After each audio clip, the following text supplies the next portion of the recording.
Hello friends, welcome to Alok Jain academy. आज हम करने वाले हैं इंडियन रिवर सिस्टम का पार्ट 2।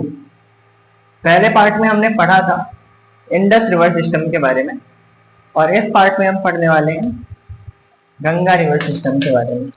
हमारी रिवर्स को दो पार्ट में डिवाइड किया जाता है उनकी लोकेशन के बेस पे। एक है हिमालयन रिवर्स और एक पेनिनसुलर रिवर्स। हमने बात की थी कि जो इंडिया में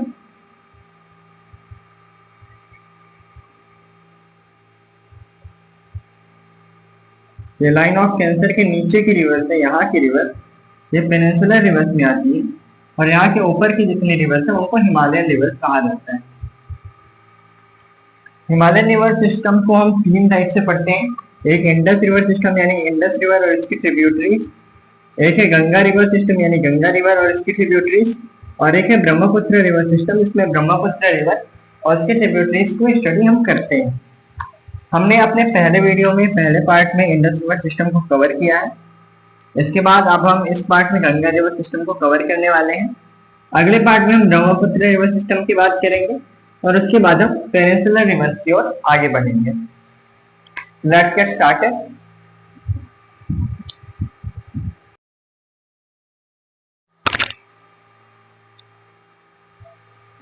तो आइए देख लेते हैं कि जो गंगा रिवर है वो कौन कौन से स्टेट से होकर के जाती है। सबसे पहले इसके रिवर के फ्लो को देख लेते हैं। तो ये जो गंगा रिवर है हमारी, ये उत्तराखंड स्टेट में ओरिजिनेट होती है, उत्तराखंड। इसके बाद ये यूपी में बहती है, तो सेकेंड स्टेट हुआ हमारा यूपी। इसके बाद यूपी से आगे बढ़ती है तो ये जाती है बिहार में, बिहार, और बस हल्का सा पार्ट ये झारखंड का भी टच करती है, तो झारखंड स्टेट से भी ये रिवर जाती है, झारखंड। और देन इसके बाद ये वेस्ट बंगाल से होते हुए वेस्ट बंगाल में एंटर करती है और वहां से बांग्लादेश में एंटर कर जाती है। यहाँ से शार्प टर्न लेती है एक तरीके से, यहाँ से ऐसे आ रही है एकदम, एक ये फ्लो हुआ, फिर एक ये ऐसे लाइन में चल रही थी और इसके बाद यहाँ से देखिए यहाँ से मुड़ गई इस पॉइंट पे। तो यहाँ से मुड़ने के बाद ये वेस्ट बंगाल में एंटर करती है और उसके बाद West Bengal WB West Bengal में एंटर करती है और इसके बाद ये रिवर यहाँ पे बे ऑफ बंगाल में मिल जाती है, बे ऑफ बंगाल। तो ये क्लियर हो गया ये कौन कौन से स्टेट से होकर के जाती है। 5 स्टेट से होकर के ये रिवर जाती है। उनमें से है उत्तराखंड,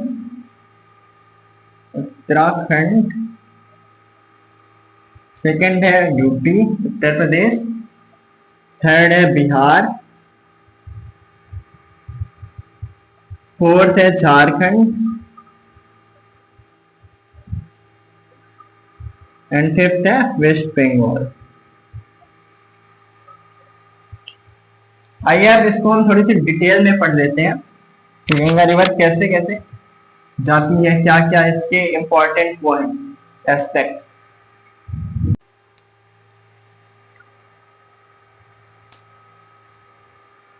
तो इसका ओरिजिन होता है, ओरिजिन गोमुख से होता है, इसका ओरिजिन गंगोत्री गोमुख। लेकिन यहाँ पे इसका नाम गंगा नहीं होता है, यहाँ पे इसका नाम होता है भागीरथी। जहां से इसका ओरिजिन होता है वहां पे इसका नाम होता है भागीरथी।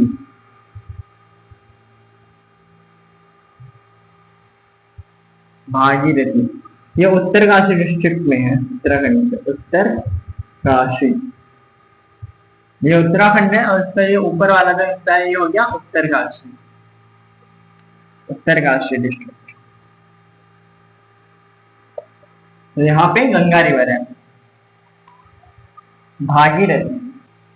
इसका नाम गंगा कब पड़ता है ये अगला क्वेश्चन है, क्योंकि यहाँ पे जब ये गंगोत्री से निकलती है तब इसका नाम गंगा नहीं होता है, इसका नाम तब भागीरथी होता है। इसका नाम गंगा पड़ता है जब ये अलकनंदा से मिलती है, जब भागीरथी और अलकनंदा मिल जाती है। अलकनंदा ये कहाँ पे मिलती है, ये मिलती है देवप्रयाग। देवप्रयाग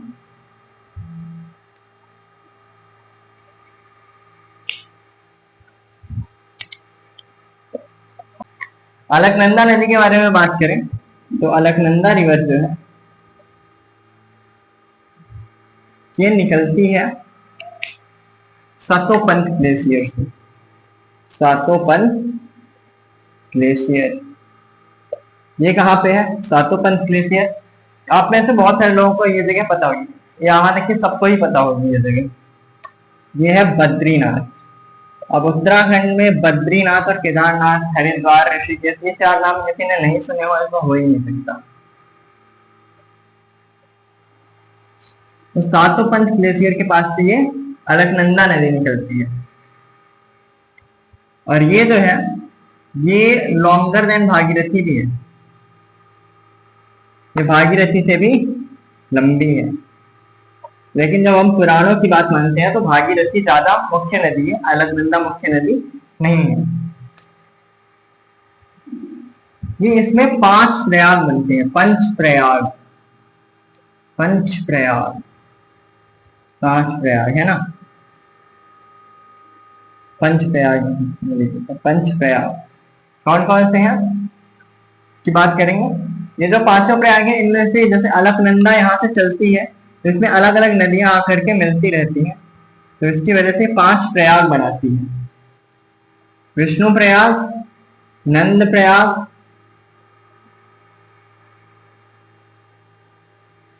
कर्ण प्रयाग, रुद्र प्रयाग और देव प्रयाग। VNKRD।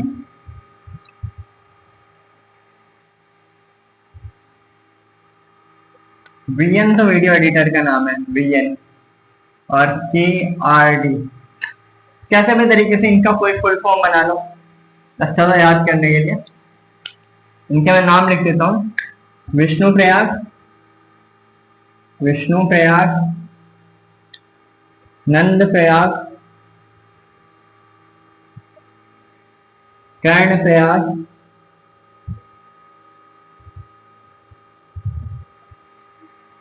रुद्र प्रयाग और देव प्रयाग। देव प्रयाग ये जो 5 प्रयाग हैं ये अलकनंदा रिवर बनाती है। इसमें से इसको इस तरीके से आप वीना, विष्णु, नंद, कर्ण, रुद्र, देव ऐसे करके भी याद कर सकते हो, और VNKRD ऐसे भी शॉर्ट फॉर्म में याद कर सकते हो, विष्णु, नंद, कर्ण, रुद्र, देव। और कोई इसका फुल फॉर्म बनाना हो, वीडियो नहीं करे रे, कुछ भी बना सकते हो, आपको जो दिमाग में याद रह जाए तो आप ऐसे बना लोगे अगर, तो आपको बहुत आसानी से याद हो जाएगा। विष्णु प्रयाग, कर्ण प्रयाग, नंद प्रयाग, ठीक है। हाँ, एक चीज ध्यान रखना, ये जो देव प्रयाग है यहीं पे अलकनंदा और भागीरथी मिलती हैं और इसके बाद गंगा नदी का ओरिजिन हो जाता है, मतलब गंगा नदी उसको कहा जाने लगता है। भागीरथी ये अलकनंदा और यहाँ से इसको गंगा नदी कहा जाने लगता है। तो आइए डायग्राम की मदद से देख लेते हैं कि जो अलकनंदा नदी है ये कहाँ कहाँ पे, देवप्रयाग में, नंद प्रयाग में, रुद्र प्रयाग में, कर्ण प्रयाग में, कहाँ किससे किससे मिलती है। तो सबसे पहला आता है हमारा विष्णु प्रयाग। विष्णु प्रयाग यहाँ पे मिलती है धौली गंगा। धौली गंगा और अलकनंदा नदी का यहाँ पे संगम होता है। ये हमारी अलकनंदा नदी है, इसको मैंने मोटे इसमें दिखाया है जिससे कंफ्यूजन ना हो कोई। इसके बाद आता है हमारा नंद प्रयाग। नंद प्रयाग में कौन सी मिलती है? नंदाकिनी, नंद से नंदाकिनी, ठीक है। फिर कर्ण प्रयाग। कर्ण प्रयाग पे कौन सी रिवर मिलती है? पीके मूवी थी ना, तो इससे पिंडार याद कर लो आप, पीके। नंदाकिनी से नंद प्रयाग, और धौली गंगा तो वीडी, डीवी, कुछ भी याद कर लो, ठीक है। आप सीक्वेंस बना लो, वीडी, एनएन, पीके, ऐसे। अब यहाँ पे कौन सी है? मंदाकिनी नदी है, ये रिवर है मंदाकिनी, और ये केदारनाथ से निकलती है, बद्रीनाथ से निकलती है ये हमारी अलकनंदा, और केदारनाथ से निकलती है मंदाकिनी, और इन दोनों का संगम होता है रुद्रप्रयाग में, रुद्रप्रयाग। तो इसको कैसे याद कर सकते हो, MR से याद कर सकते हो। और इसके बाद यहाँ पे आ जाता है हमारा देवप्रयाग, और यहाँ पे तो आप सबको पता ही है कि अलकनंदा और भागीरथी का संगम होता है। BA से इसको भी याद कर सकते हो, BA। यहां से हमारी ये नदी कहलाती है गंगा। अब एक चीज है इंपॉर्टेंट है, मतलब वैसे ध्यान में रखने के लिए, कि ये जो सारी नदियां हैं ये पहाड़ों के अंदर ही, मतलब पहाड़ों के बीच में ये बह रही होती है, पहाड़ों के बीच से बहती हुई यहाँ पे पहाड़ों में ही मिल जाएगी, यहाँ पे पहाड़ों के बीच, ये सारा जो कुछ है ये पहाड़ में है। अभी पूरी गंगा जो है ये उसकी नदियां में है, ये सब पहाड़ में बह रही है, हिमालय पहाड़ है ना, तो वो पहाड़ में सब बह रहा है अभी। ये गंगा नदी जो है ये प्लेन्स में, मैदानों में कब एंटर करती है, जब ये हरिद्वार में पहुंचती है। हरिद्वार के पहले तक ये नदी जो है ये केवल पहाड़ों में चल रही होती है। जैसे ही हरिद्वार में पहुंचती है तो ये नदी कहाँ आ जाती है, प्लेन्स में आ जाती है, प्लेन्स में एंटर कर जाती है हरिद्वार के पास में।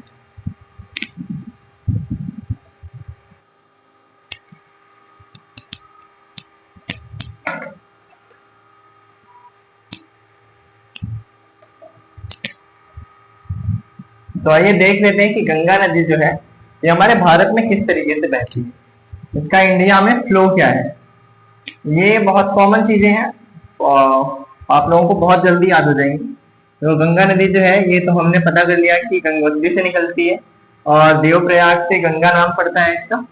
यहाँ से चलते चलते और ये चल रही है, इसका गंगा का फ्लो है हरिद्वार के पास में आकर के। ये पहले माउंटेन्स में रहती है, पहाड़ों में रहती है, और इसके बाद यहाँ पे Haridwar, Haridwar HW, if you know, Haridwar station को HW शॉर्ट में लिखा जाता है, जैसे मैंने यहाँ पे स्पेस कम होने की वजह से HW लिख दिया।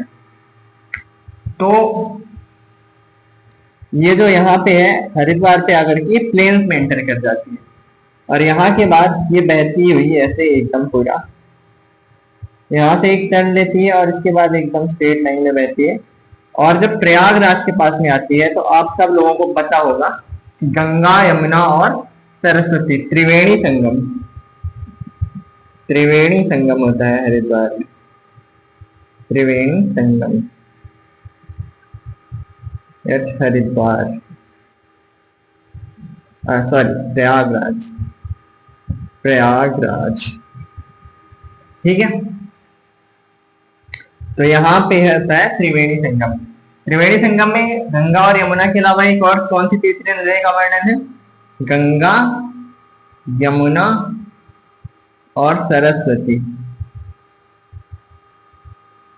ऐसा कहा जाता था कि जो सरस्वती थी वो पहले के टाइम पे रहती थी, पुराणों में सरस्वती नदी को तो ये भी बताया गया है कि ये गंगा और यमुना से भी बड़ी नदी है, लेकिन अब जो है ये सरस्वती नदी एग्जिस्ट नहीं करती है।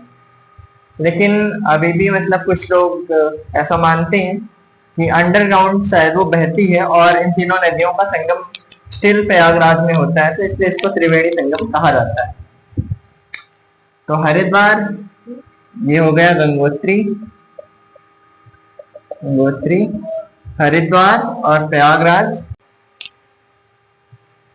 तो प्रयागराज पे जब गंगा यमुना त्रिवेणी संगम के आगे गंगा चलती है, यहाँ से आगे जो चलती है तो ये आती है भागलपुर बिहार।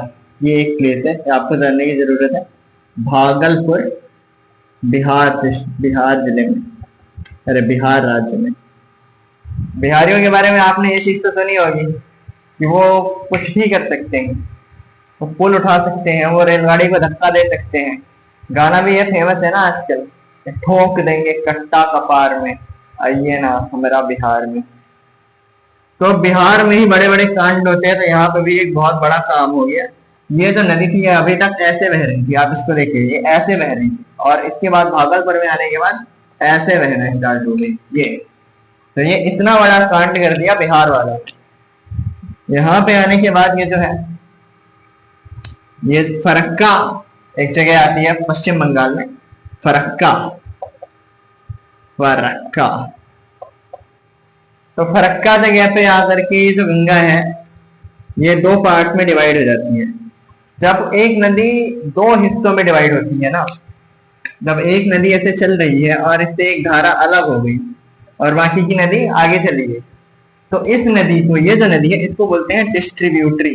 डिस्ट्रीब्यूटरी डिस्ट्रीब्यूटरी बोलते हैं इसको। तो ये जो नदी है इसको बोलते हैं हुगली, हुगली रिवर। और ये वेस्ट बंगाल से होते हुए और बे ऑफ बंगाल में मिल जाती है हुगली रिवर यहाँ से। और इसके आगे जो मेन गंगा की स्ट्रीम है, इसको बांग्लादेश में जाना जाता है पद्मा के नाम से। पद्मा के नाम से, इसको गंगा के नाम से इसके आगे नहीं जाना जाता, इसके आगे से बांग्लादेश में पद्मा नाम से जाना जाता है। और इसके बाद ये यहाँ पे आगे चलती हुई ब्रह्मपुत्र की जो डिस्ट्रीब्यूटरीज है उनसे मिलती है। इसके बारे में अभी थोड़ी देर में बात करेंगे। अभी बात कर लेते हैं फरक्का डैम के बारे में। फरक्का डैम क्या है, तो मैं आपको क्विकली बता देता हूँ। फरक्का डैम जो है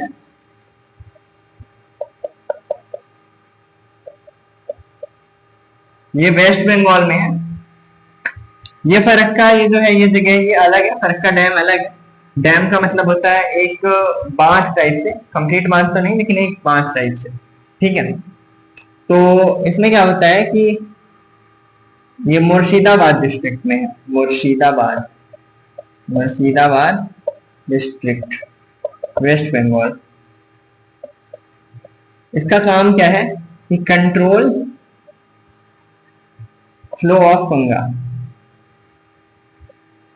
और ये कहां पे है, जस्ट बिफोर, ये जो गंगा नदी है जैसे ही बांग्लादेश में एंटर करने वाली होती है तो वहीं पे बनाया गया है Farakka dam. Just before Ganga enters Bangladesh, तो वहीं पे ये फरक्का डैम बनाया गया है। अब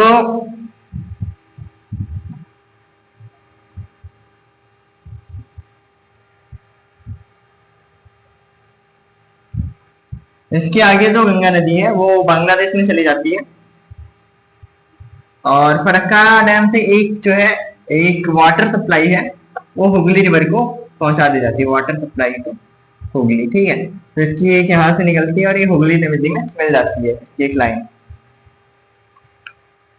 इसके बाद बात करते हैं कि बांग्लादेश में इस रिवर का फ्लो कैसे होता है। तो इसको मैं आपको दिखाता हूं अभी।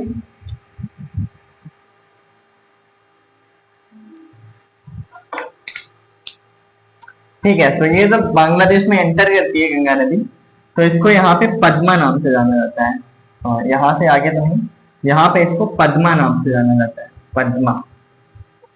और ये जो दो रिवर्स आप देख रहे हो यहाँ पे, ये ब्रह्मपुत्र रिवर की डिस्ट्रीब्यूटरी है। ब्रह्मपुत्र को हम आगे पढ़ेंगे, डिस्ट्रीब्यूटरी का मतलब तो आप सबको पता होगा। ब्रह्मपुत्र रिवर को हम इसके आगे वाले वीडियो में पढ़ेंगे। ब्रह्मपुत्र रिवर सिस्टम भी इंपॉर्टेंट है। तो इसकी दो डिस्ट्रीब्यूटरी है, पहले आती है जमुना। जमुना जो है इसकी लार्जेस्ट डिस्ट्रीब्यूटरी है, ब्रह्मपुत्र की लार्जेस्ट डिस्ट्रीब्यूटरी, सबसे बड़ी डिस्ट्रीब्यूटरी है इसके। तो ये जमुना रिवर आकर के यहाँ पे और इसको मिल जाती है और इसके आगे इसका नाम पद्मा पड़ जाता है। जब पद्मा और जमुना मिल जाती हैं तो इन दोनों के कॉन्फ्रेंस के आगे जो नाम चलता है उस नदी का नाम होता है पद्मा। और इसके आगे ये जो पद्मा है ये यहाँ पे मिलती है, ये है मेघना रिवर से, ठीक है। तो मेघना रिवर इधर से आती है और यहाँ पे मिल जाती है और इसके आगे इनका नाम चलता है मेघना। तो पद्मा और मेघना जब मिलती है तो इसका नाम क्या हो जाता है, मेघना। और इसके आगे जो मेघना रिवर है तो आकर के और बे ऑफ बंगाल में एस्चुरी बनाती है, मेघना एस्चुरी बनाती है। एस्चुरी और डेल्टा में क्या डिफरेंस है, चलिए ये देख लेते हैं हम। तो बहुत सारे लोगों को कॉमन कंफ्यूजन होता है कि एस्चुरी और ये जो डेल्टा है तो इनमें हम डिफरेंशिएट कैसे करें। तो एस्चुरी का क्या मतलब होता है, आप बहुत आसानी से समझ जाओगे। ये समझ लो, ये जो ब्लैक से मैंने डिनोट करके रखा है ये लैंड का मास, ठीक है। और ये जो है ये रिवर है, ये रिवर है, नदी है, और ये बहती हुई आ रही है, ठीक है। और ये जब बहती हुई आ रही है और समंदर से डायरेक्ट मिल जाती है, कोई इसमें सेडिमेंट्स वगैरह नहीं होते, तो यहाँ पे कोई लैंड मास इकट्ठा नहीं होता है। या करके यहाँ पे मिल रही, ये हो गया इसका ताजा पानी, है ना। इस नदी का पानी हमेशा कितना कैसा होता है, ताजा होता है ना। और ये जो समुद्र का पानी होता है ये खारा होता है। तो ताजा पानी और खारा पानी जब यहाँ पे मिलते हैं तो इस जोन को एस्चुरी बोला जाता है। और यहाँ पे क्या होता है, यहाँ पे मतलब स्पेशल टाइप का क्लाइमेट होगा, डिफरेंट स्पीसीज ऑफ मतलब तरह तरह की मछलियां यहाँ पे मिलेंगी फिशिंग जोन वगैरह के लिए, और यहाँ के फ्लोरा एंड फौना, तो वो सब भी मैटर करते हैं, इस वजह से इसको एस्चुरी बोला जाता है। अब बात कर लेते हैं डेल्टा की। डेल्टा क्या होता है? डेल्टा जो है आप समझो कि जैसे जो लैंड मास हुआ है यहाँ पे, ठीक है, ये लैंड मास है, इसके बीच से नदी ऐसे एकदम संकरी वैली से होके बहती हुई आ रही है। यहाँ पे रिवर का फ्लो है एकदम टर्बुलेंट फ्लो, और यहाँ पे रिवर के देखो फ्लो पतला है यहाँ। और ये अपने साथ में, क्योंकि बहुत सारा बहुत दूर से ट्रेवल करके आ रही है, पहाड़ों से, मैदानों से, प्लेन से, तो अपने साथ में ये मिट्टी और जो उपजाऊ जमीन है तो वो सब बहा करके लाती है, और जैसे ही ये समंदर के कांटेक्ट में आती है तो यहाँ पे इन सबको छोड़ देती है, तो उसकी वजह से यहाँ पे लैंड मास इकट्ठा हो जाता है। यहाँ पे क्या इकट्ठा हो जाता है? Land mass. तो इस जो लैंड मास को हम बोलते हैं, ये बोलते हैं डेल्टा। यहाँ पे ये मिट्टी मिट्टी बहा के लाएगी, समंदर में आई, समंदर में मिट्टी छोड़ दी, जो मिट्टी छोड़ दी तो वो इकट्ठी होती गई, इकट्ठी होती गई, तो यहाँ पे इसलिए क्या बन गया? डेल्टा बन गया। तो इस तरीके से जहाँ पे कोई लैंड वैंड नहीं होती तो उसको क्या बोलते हैं? एस्चुरी। और जहाँ पे लैंड होती है, जमीन होती है, मतलब नदी बहा करके लाई मिट्टी और मिट्टी को वहां पे बना दी, तो वहां पे समंदर में जमीन बन गई, बीच में टापू टाइप बन गया, आइलैंड बन गया, तो उसको क्या बोलते हैं? आइलैंड, छोटे छोटे आइलैंड। तो उसकी वजह से इसको क्या बोलते हैं? डेल्टा बोलते हैं। ठीक है, क्लियर है?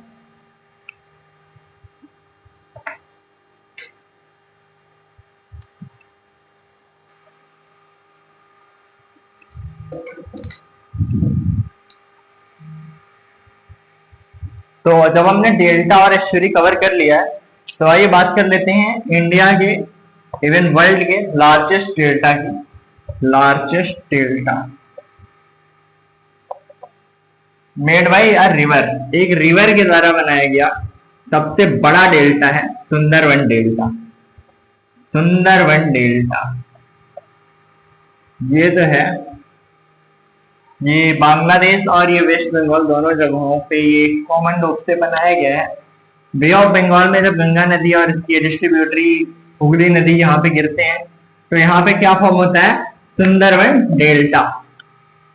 अब ये जो सुंदरवन डेल्टा है, इसको इसका नाम सुंदरवन कैसे मिला? तो ये जो डेल्टा है यहाँ पे सुंदरी ट्री बहुत ज्यादा पाई जाती है, सुंदरी ट्री। तो इस सुंदरी ट्री की वजह से इसका नाम बना है सुंदरवन डेल्टा। ये वर्ल्ड का सबसे लार्जेस्ट डेल्टा है जो किसी रिवर ने बनाया है। इसको ग्रीन डेल्टा भी कहते हैं, ग्रीन डेल्टा, क्योंकि यहाँ पे पेड़ पौधे हैं ना, वो बहुत ज्यादा है, बहुत ज्यादा पेड़ पौधे हैं टाइप टाइप के। सुंदरी ट्री तो सबसे ज्यादा है वहां पे। यहाँ पे ही जो रॉयल बंगाल टाइगर है, रॉयल बंगाल टाइगर, आप लोगों ने नाम तो सुना ही होगा रॉयल बंगाल टाइगर का, तो वो यहीं के जंगलों में पाया जाता है। अब यहाँ की जो जमीन होती है वो दलदली होती है, यानी कि क्योंकि समंदर होता है आसपास, तो जमीन रहती तो है पर वो दलदली होती है। तो उसी की दलदली जमीन में जंगलों के अंदर छुप करके वो अपना घात लगाए हुए बैठे रहते हैं। इस तरीके से आप याद कर सकते हो रॉयल बंगाल टाइगर को। ठीक है, तो हमने सुंदरवन डेल्टा ऑलमोस्ट कवर कर लिया है।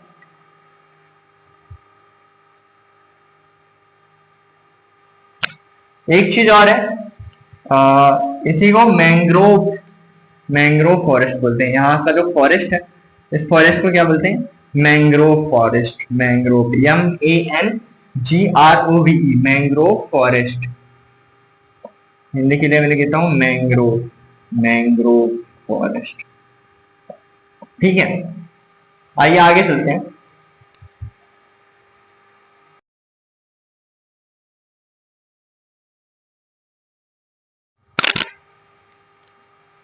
तो एक नया कॉन्सेप्ट है, इसको बताने के लिए मैं आप लोगों को, आपने इंडस रिवर सिस्टम तो पढ़ ही रखा है, ये है क्या हमारा इंडस रिवर सिस्टम, और ये हमारा गंगा रिवर सिस्टम। ये सारी रिवर सिस्टम के अंदर वो जो नदी होती है मेन रिवर, और उसकी जो सारी ट्रिब्यूटरीज होती हैं उन सबको भी इंक्लूड किया जाता है।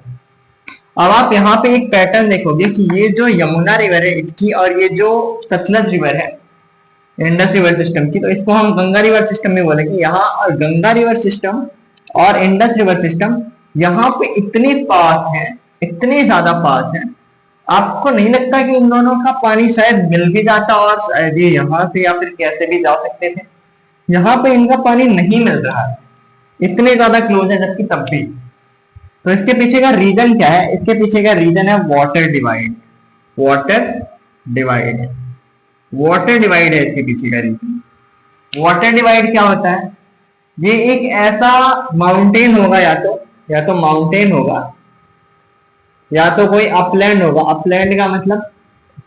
अपलैंड का मतलब थोड़ी जमीन के एवरेज से थोड़ी सी ज्यादा हाइट पे कोई पठार हो सकता है, फ्लैटी हो सकता है, फिर कोई भी जमीन का ऊपरी हिस्सा, जिसकी वजह से जो दो नदियों का पानी है अंबाला में है, तो यहाँ पे वाटर डिवाइड है। इसकी वजह से क्या होता है कि इन दो रिवर्स का जो वाटर है वो कभी भी मिक्स ही नहीं हो पाता है, ये दोनों वाटर को डिवाइड करके रखता है। तो इसका पानी इधर जाएगा और इसका पानी इधर जाएगा। ये कौन सा है, कौन सा वाटर डिवाइड है? ये इंपॉर्टेंट है, Ambala water divide. Ambala water divide, ये वाटर डिवाइड है। तो इसकी वजह से जो गंगा रिवर सिस्टम है और इंडस रिवर सिस्टम है ये मिक्स नहीं हो पाते हैं, मिक्स नहीं हो पाते हैं। ठीक है, तो ये है अंबाला वाटर डिवाइड का कॉन्सेप्ट। अब यहीं पे मैं आपको एक और कॉन्सेप्ट बता देता हूँ, मेंडर यानी कि विसर्प का। विसर्प क्या होते हैं? विसर्प बोलते हैं नदी विसर्प, नदी विसर्प बोलते हैं मेंडर्स को। इसका कॉन्सेप्ट क्या है? इसका कॉन्सेप्ट ये है कि ये जो अंबाला वाटर डिवाइड है, इससे जब इधर साइड की, अब ये कोई माउंटेन तो है नहीं, ये बस एक अपलैंड है, तो यहाँ पे जो स्लोप है, स्लोप का मतलब ढलान होती है, तो ये ढलान बहुत ज्यादा नहीं है। अब जैसे अगर चढ़ाई ऐसी खड़ी हो, इतनी ज्यादा हो, तो नदी क्या होगी? ऐसे एकदम झंझनाते हुए सीधी लाइन में निकल जाएगी। लेकिन अगर इसको मैं ऐसे कर दूं, कम हाइट पे रखूं, कम टिल्ट पे रखूं, तो नदी ये स्लोली जाएगी, तो इसकी वजह से ये इधर उधर रास्ते में मुड़ने लगेगी। तो इसी वजह से इसी को क्या बोलते हैं? नदी विसर्प। मतलब नदी है ये ऐसे ऐसे ऐसे, कहीं पे ऐसे भी हो जाएगी ये, तो इस ये जो इसकी टेढ़ी मेढ़ी चाल है, इसको बोलते हैं विसर्प। तो जो गंगा नदी तंत्र है, गंगा रिवर सिस्टम है, वो विसर्प के तरीके से बहता है, क्योंकि यहाँ से यहाँ तक की जो ढलान है वो 300 मीटर की है, बहुत ज्यादा ढलान नहीं है, हाई एल्टीट्यूड नहीं है, हाई स्लोप नहीं है। तो इस वजह से ये नदी जो है विसर्प बनाते हुए चलती है। ये सुंदरबन डेल्टा तक की यहाँ से जो ढलान है तो वो कम ढलान है, तो इस वजह से ये ऐसे धीरे धीरे धीरे धीरे इस तरीके से चलती है, तो यहाँ पे ये विसर्प बनाती है। ठीक है, तो ये कॉन्सेप्ट था नदी विसर्प का। अगर आपसे पूछ लेता है कि गंगा नदी क्या बनाते हुए चलती है, विसर्प बनाते हुए चलती है, तो आपको पता होना चाहिए।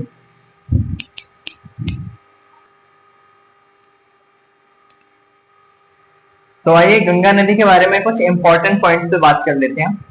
पहला पॉइंट तो ये है कि ये जो नदी है ये हमारी नेशनल रिवर है, राष्ट्रीय नदी है। ये हमारी गंगा रिवर हमारी नेशनल रिवर है, ये आपको पता होना चाहिए। इंडिया की नेशनल रिवर है। इसके बाद ये हमारा जो गंगा रिवर सिस्टम है, ये हमारे इंडिया का लार्जेस्ट रिवर सिस्टम है, इंडिया का ये लार्जेस्ट रिवर सिस्टम है। और ये जो गंगा नदी की लेंथ है वो 2500 प्लस किलोमीटर से, 2500 किलोमीटर से भी ज्यादा है। 25 किलोमीटर कहीं कहीं पे लिखा रहता है, तो आप ये भी समझ सकते हो, लेकिन फॉर श्योर 2500 किलोमीटर से तो एबव ही है। इसके बाद आती है कि इसकी लंबाई, तो ये जो है ये वर्ल्ड में 34th नंबर पे जो लॉन्गेस्ट रिवर है, तो उनकी लिस्ट में इसकी जो लेंथ है वो 34th है, यानी वर्ल्ड की लॉन्गेस्ट रिवर्स में ये 34th नंबर पे आती है। ठीक है, इसके जो बेसिन का एरिया है, बेसिन का एरिया मतलब होता है जो गंगा नदी है और इसकी जो ट्रिब्यूटरीज हैं उन सभी से जितने एरिया को वाटर सप्लाई होती है, जितने एरिया में मतलब पानी पहुंचता है, उसका यूज किया जाता है, तो वो पूरा एरिया, तो उस पूरे एरिया की माप है ये 10,86,000 किलोमीटर स्क्वायर। और इसका एरिया है इंडिया में इसका एरिया है 8,62,769 किलोमीटर स्क्वायर, जो कि हमारे कंट्री के टोटल एरिया का 26.2% है। 26.2% यानी 1/4 एरिया से थोड़ी सी ज्यादा, मतलब करीब करीब 1/4 कंट्री का जो एरिया है वो गंगा रिवर सिस्टम के ऊपर, गंगा रिवर बेसिन के ऊपर वाटर सप्लाई के लिए डिपेंड करता है।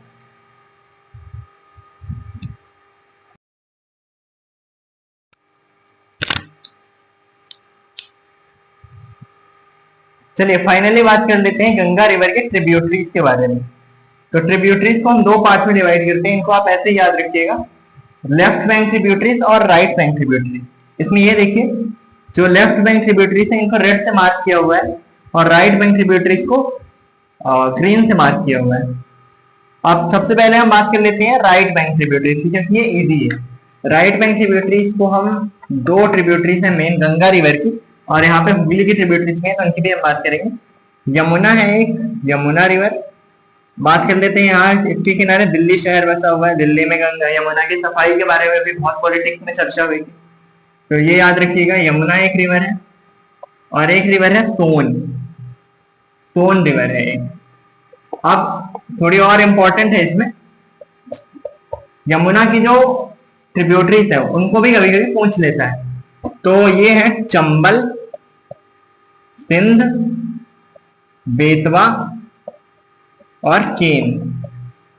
चंबल, सिंध, बेतवा और केन, ये यमुना रिवर की ट्रिब्यूटरीज है, ठीक है। तो ये यमुना रिवर की ट्रिब्यूटरीज है, और इसके आगे यमुना रिवर गंगा में मिल जाती है प्रयागराज में, ठीक है। और ये जो सोन है ये पटना में आकर के मिलती है, ये प्रयागराज हो गया, ये पटना हो गया। तो पटना में आकर के जो सोन रिवर है ये गंगा नदी से मिल जाती है। बात कर लें अगर हुगली की ट्रिब्यूटरीज की, हुगली की ट्रिब्यूटरीज की राइट बैंक, हुगली की बस राइट बैंक ट्रिब्यूटरीज है, तो आर लिख देता हूँ राइट बैंक के लिए।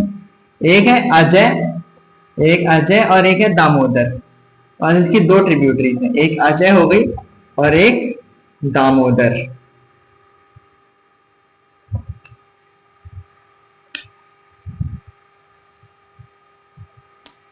तो गंगा रिवर की राइट ट्रिब्यूटरीज हैं यमुना और सोन, और इसमें यमुना की 4 ट्रिब्यूटरीज हैं, चंबल, सिंध, बेतवा और केन।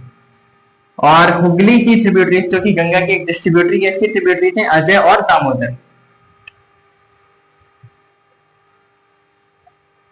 अब बात कर लेते हैं इसकी लेफ्ट बैंक ट्रिब्यूटरीज की। तो लेफ्ट बैंक ट्रिब्यूटरीज में 1 2 3 4 5 मेजर है, इसके अलावा भी होंगी कई सारी, लेकिन हमें इतनी ही पढ़नी है। सबसे पहले आती है लेफ्ट बैंक में, लेफ्ट बैंक ट्रिब्यूटरीज में इसकी आती है पहली ट्रिब्यूटरी रामगंगा। रामगंगा, रामगंगा के किनारे कन्नौज सिटी बसी हुई है, तो ये हो गई हमारी रामगंगा। आर से मैं डिनोट कर देता हूँ, आप समझ जाना। रामगंगा के बाद सेकंड नंबर की रिवर है, सेकंड में इसको लिख देता हूँ गोमती।